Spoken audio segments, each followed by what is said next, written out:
Hi, everybody. Welcome back to Talks Comics. I'm your host, Brian. And I'm Brandon.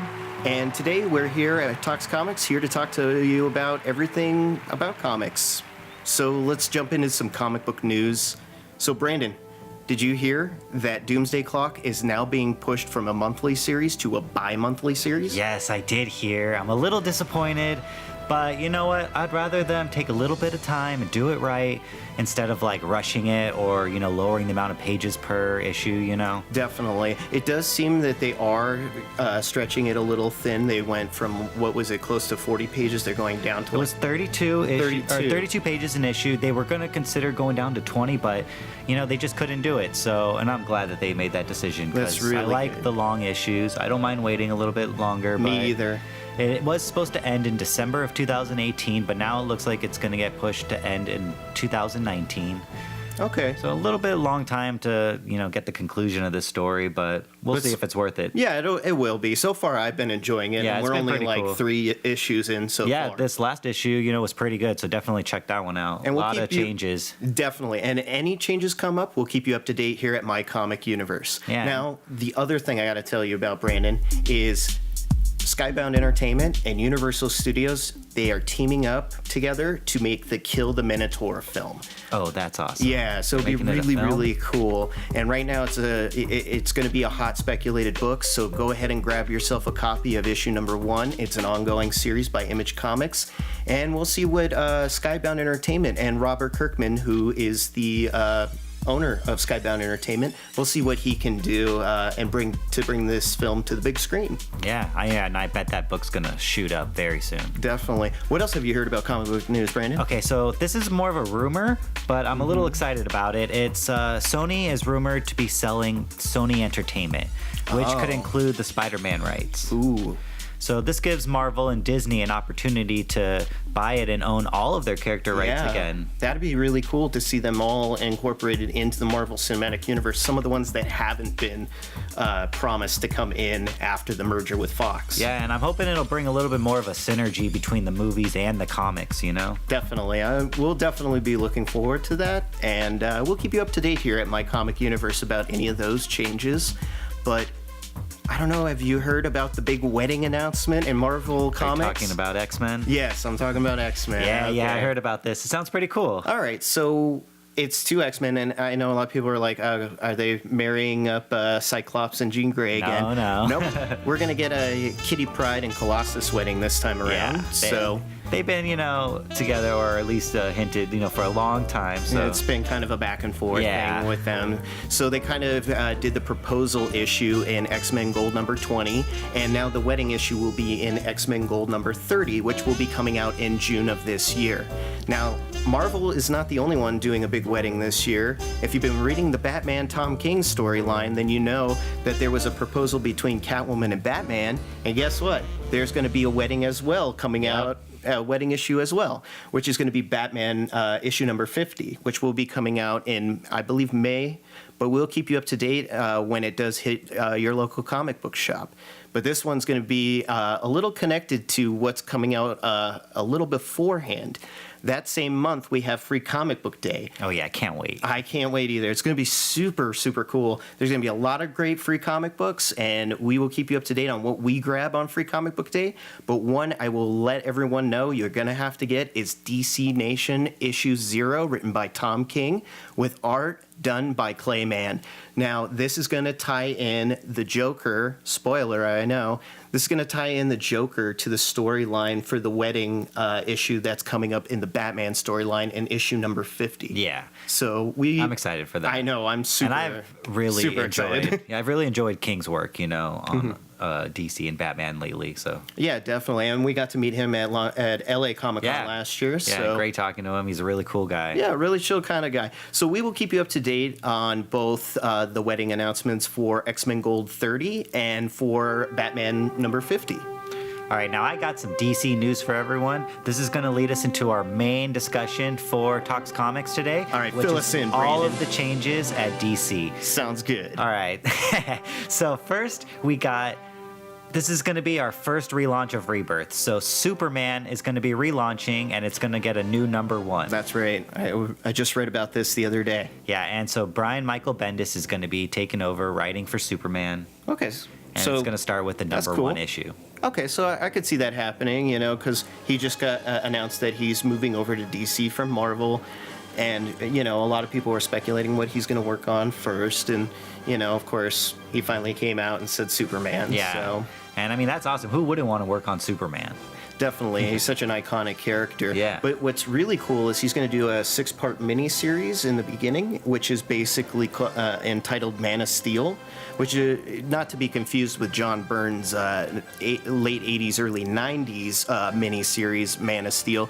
This is going to be Bendis' own version of Man of Steel and his take on supers. Yeah, basically. But before we get into that, first he's going to be working on Action Comics 1000. That's right. Yeah, so he's going to be doing a story in Action Comics 1000 with the art done by Jim Lee.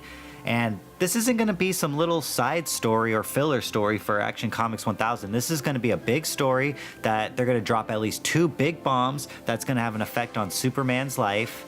And that's going to lead into this 6-issue weekly miniseries called Man of Steel, like you were saying. Yeah. So I'm really excited about that. That's going to be a really cool little miniseries to get, Bendis going into Superman.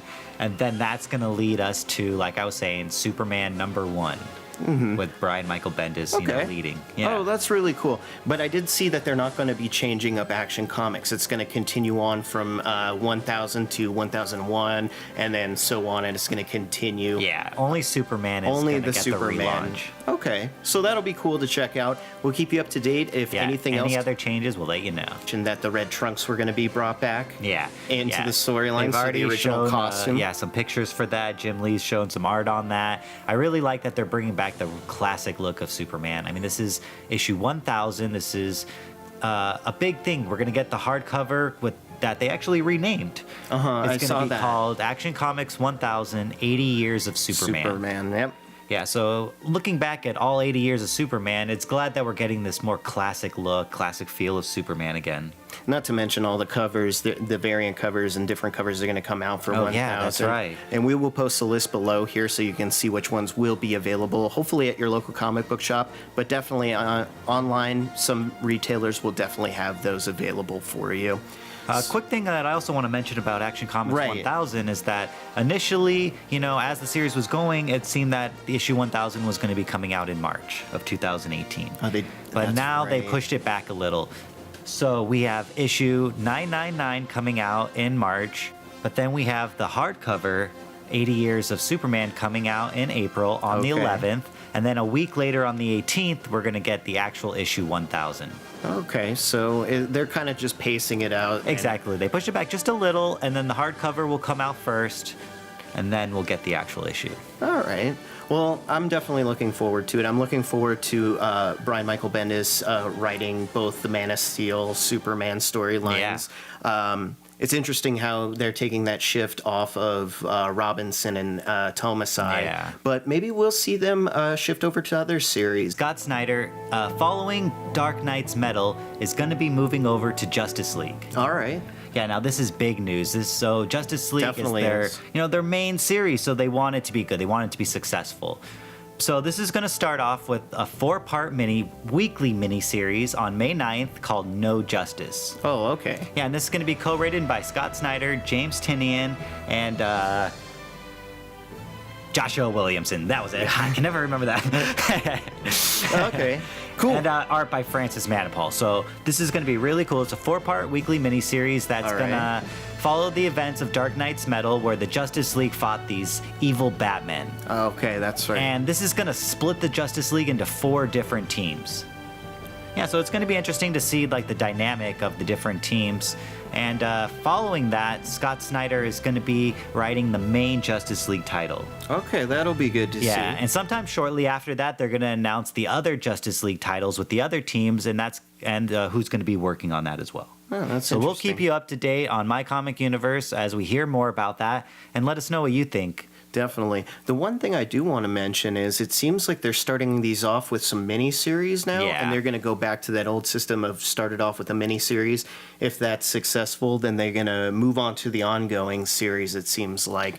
But we will keep you up to date if they continue that, and let us know what you think if that's what's happening over at DC.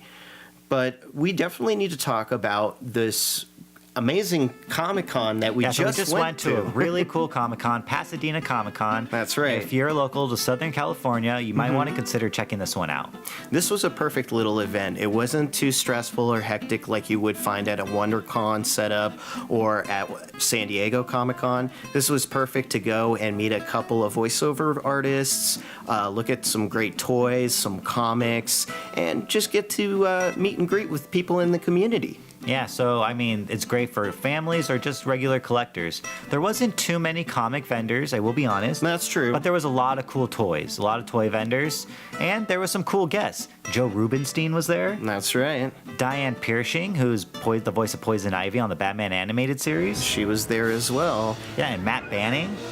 Yeah, we had a nice little conversation. Yeah, he was really cool. You know, and since it's such a small con, you know, we got to just talk to him for a little bit, you know? It was really fun. So those smaller cons, if you're kind of a little hesitant to go to them because you don't think they're really worth it, they actually are, because you get an opportunity to be a little more personal with them. So we'll keep you up to date on any other conventions coming up in the convention circuit. Yeah, the con season is just starting, so we'll let you know. Just around the corner. And be sure to comment which cons you're going to this year. So every episode, we're going to be recommending a comic book or graphic novel to you. Now, I know we've been talking a lot about DC, but we don't want to just recommend DC and Marvel comics all the time. That's correct. So this time, we're going to recommend an Image Comics. Brian? So our recommendation for this episode is Paper Girls by writer Brian K. Vaughan. Now, he's a great writer. I love all his work. And if you're not familiar with some of his other work, he did Y the Last Man and Saga, one of the... Saga's amazing. Yeah. So if you haven't read that, that's another recommendation. But for this episode... we want to focus on Paper Girls. We want to take it up a notch and do his most recent work, which is Paper Girls. If you're not really familiar with Paper Girls, this is a story about four 12-year-old newspaper delivery girls who live in the fictional city, it's a suburb of Cleveland, basically. And while they're out delivering newspapers one day, they stumble across this big mystery that starts to unfold. And they learn that they go to this abandoned house and they find this odd-looking space shuttle, and they have no idea what it is, and all of a sudden a flash of light sends them into a different dimension. Yeah, it seems crazy and cool. It's really cool. It's got a Stand By Me meets War of the Worlds feel. So if you're looking for something that is a little science fiction-y, a little off-topic from your average superheroes, then we would definitely recommend Paper Girls for you here at My Comic Universe and at Tox Comics. Yeah. Well, that's it for this episode. That's it for Thanks for watching Tox Comics. Thank you so much. Be sure to subscribe to our YouTube channel. And check out our website, mycomicuniverse.com. Check out our social media as well at Instagram, Twitter, and Facebook. Yeah, we'll have giveaways and raffles and a lot more. Thanks for watching. Thank you, everyone. See ya. See ya.